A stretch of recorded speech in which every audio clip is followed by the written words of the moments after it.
বাংলাদেশের মানুষ কাঁটাতারে ভয় পায় না বলে জানিয়েছেন প্রধানমন্ত্রীর পররাষ্ট্র উপদেষ্টা হুমায়ুন কবির।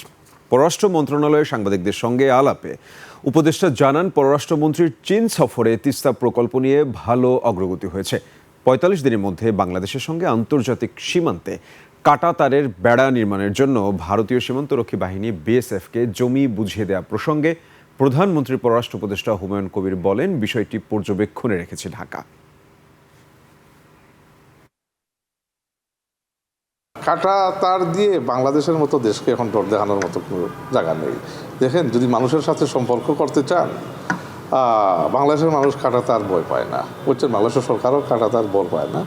যেখানে আমাদের কথা বলা দরকার আমরা কথা বলবো। There was a discussion on Teesta, not in full detail, but তিস্তাতে ভালো অগ্রগতি হয়েছে। ডিসকাশনটা ইটস আ ফলপ্রসূ discussion in terms of positive আলোচনা হয়েছে। That's what I would say. এবং আপনার চায়নার এক্সিম ব্যাংক ইন্টারেস্ট শো করছে টু ফাইন্যান্স দি তিস্তা।